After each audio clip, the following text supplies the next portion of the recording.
Alright, let's get on with the rest of this shit before I die of old age.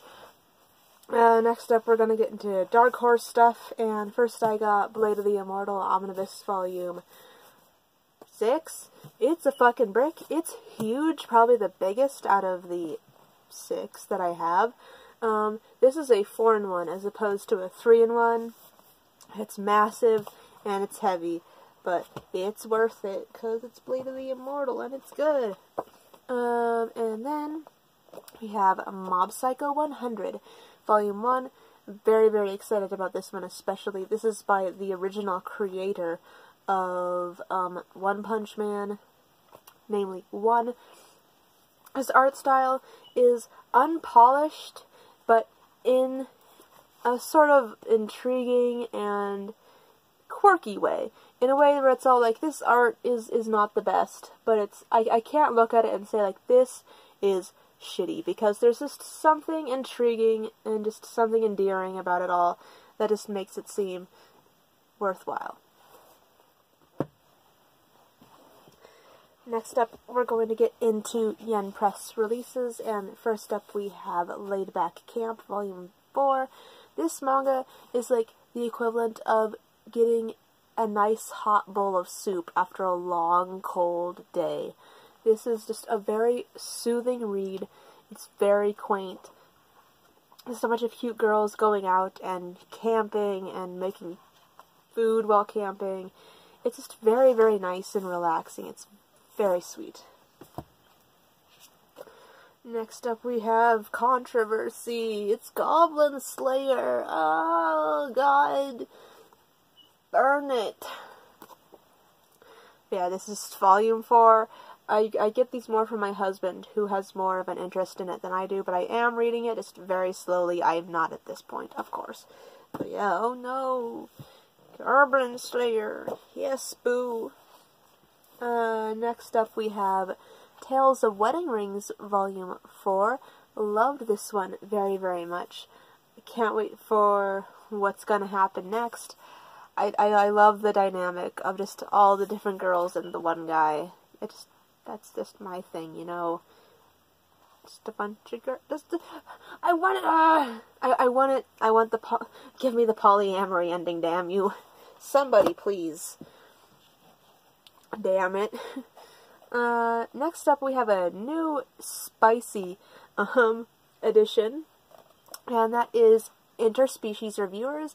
This is about a trio, sometimes a quartet of dudes, who go to different fantasy brothels and rate them. It's really, really interesting and a unique concept about these guys going to different brothels and rating the girls and rating the service at these brothels.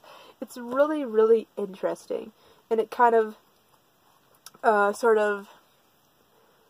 like the uniqueness in that it takes these, like, fantasy, like races, like elves and fairies and ogres and halflings, and it goes into like what they would be like in a setting where you're paying them to fuck you. But yeah, really interesting. I like it. That's my cup of tea right there. Just some fucking raunchy shit.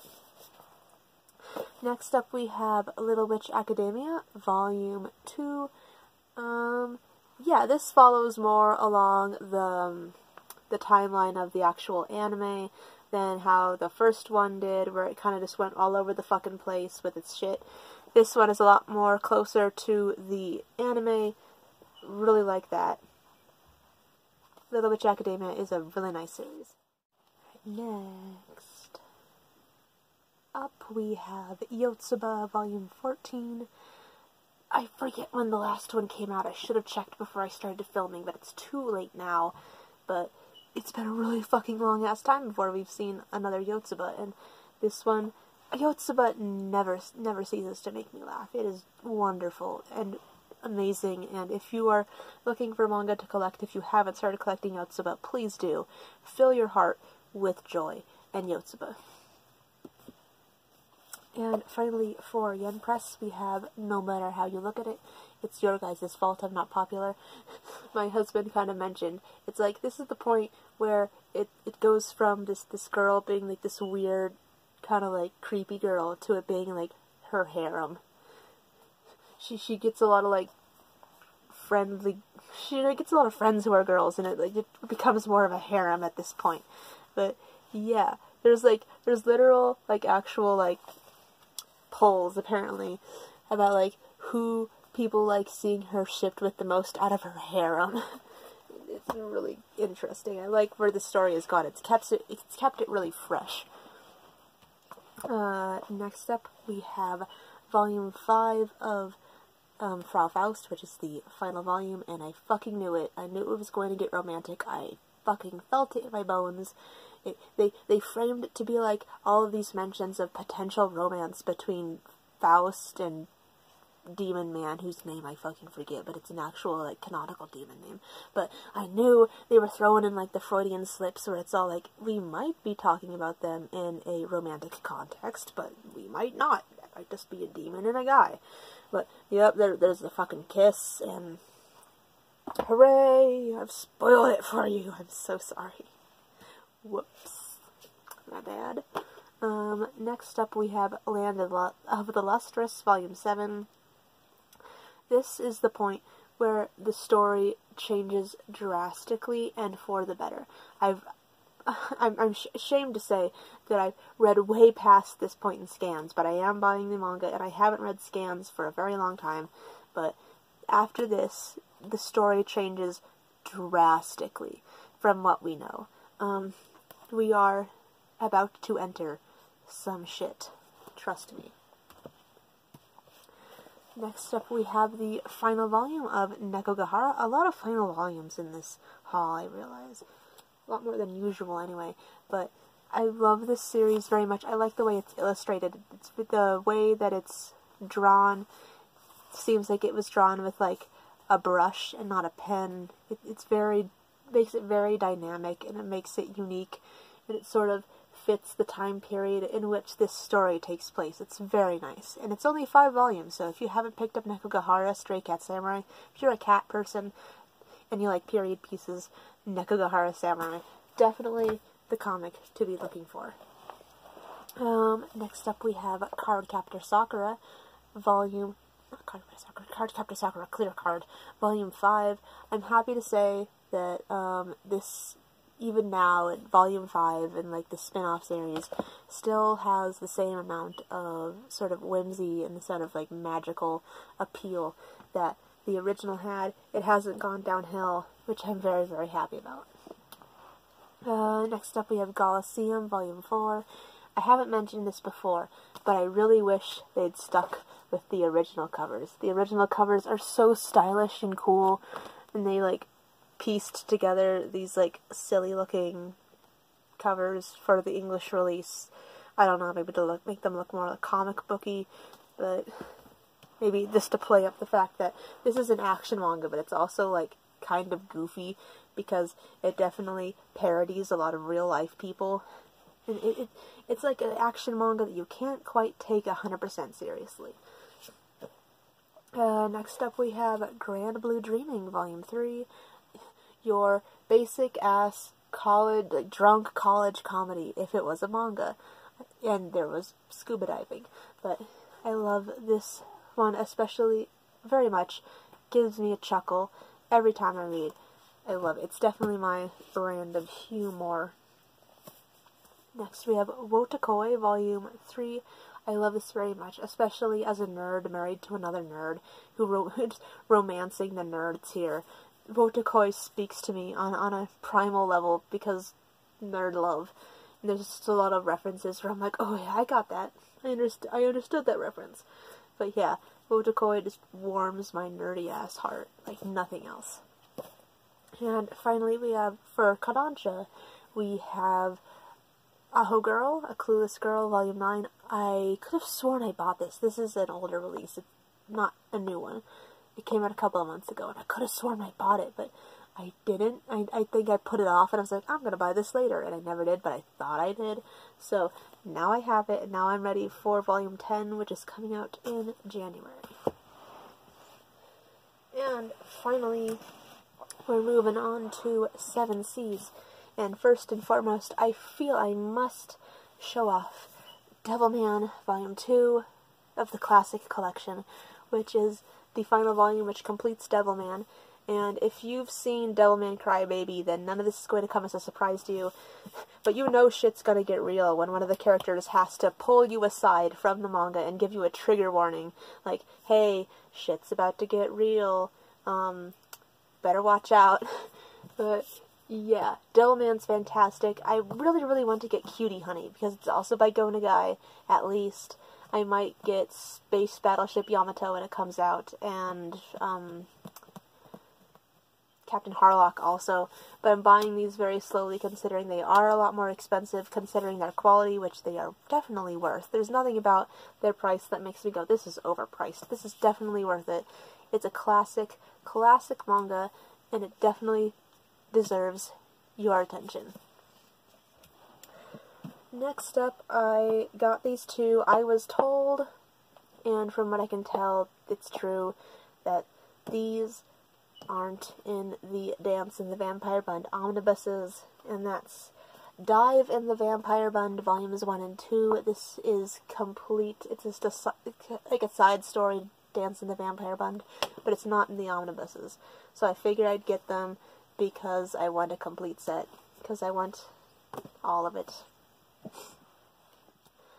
Next up, we have Nirvana, Volume 3, finally. It's been so fucking long. It's because we're so close to the Japanese release that we have to take, like, a lot of time. And nothing burns me more than the fact that a lot of people are sleeping on this manga. This manga, despite the fact that it comes out very slowly, is absolutely fantastic. The setting is unique as fuck. The characters are quirky and lovable and wonderful.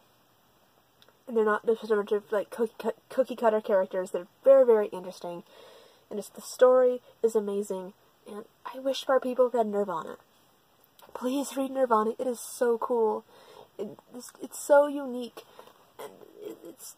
I mean, I know it's kind of like an isekai. It's got an isekai concept, but it's a good isekai concept. It's isekai done well. I love it so much. Please read Nirvana. Please, please, please read Nirvana. It's so worth it. I feel like I'm so alone in the Nirvana love.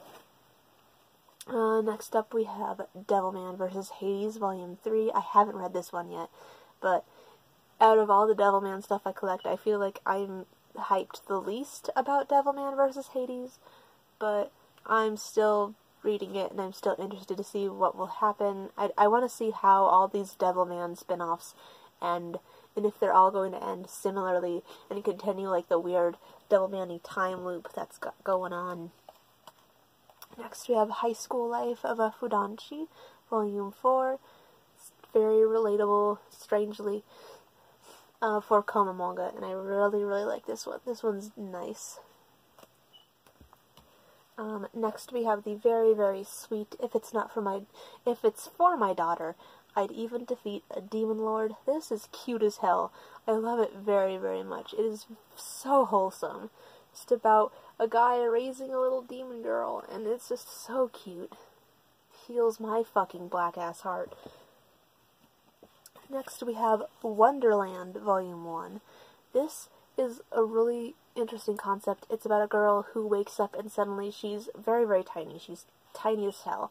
And she comes to find that a lot of people have also been miniaturized, and she's trying to find out why. And it's really, really interesting.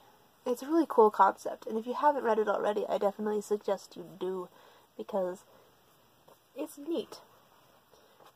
It's just neat. Not much I can say else about it. It's neat, please. Next we have Versailles of the Dead. I liked this one. It was really nice. I'm interested to see, because this author has also done another manga that handled a lot of, like, historical figures in an interesting way. I think that's their strength. I forget what it's called, but I know it's published by Viz, and it's a signature size.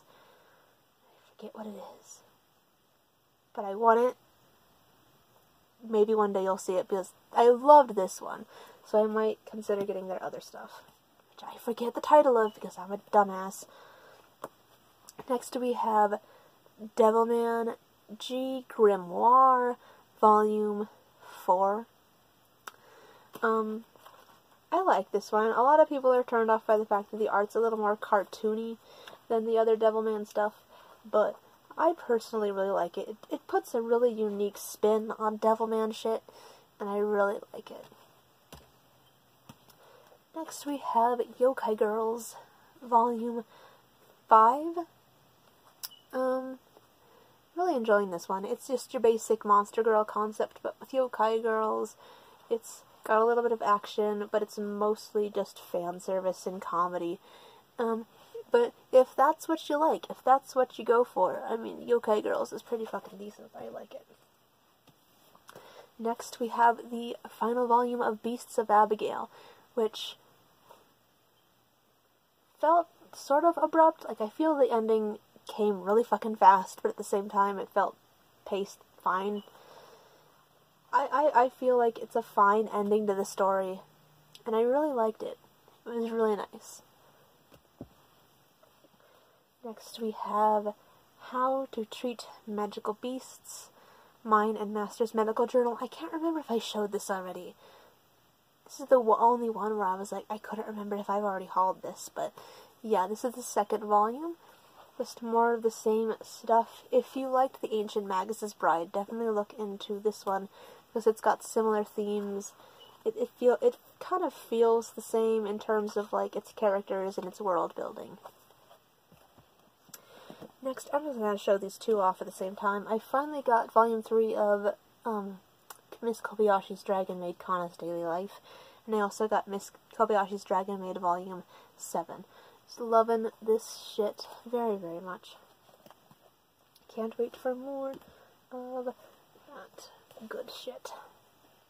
And finally, we have the final volume of Juana and the Dragon Newt's Seven Kingdoms. This ended so sweetly. This is such a nice fantasy adventure manga, and I love it to bits. It's very, very, the concept, everything about this is very unique, and I definitely suggest reading it. It's only 3 volumes, and it's so nice. It's wonderful, even though it's only 3 volumes. It's just a very unique premise, and I love it very, very much. Now, I'm going to be leaning back here, and you're going to be wondering why, and it's because I just remembered I forgot.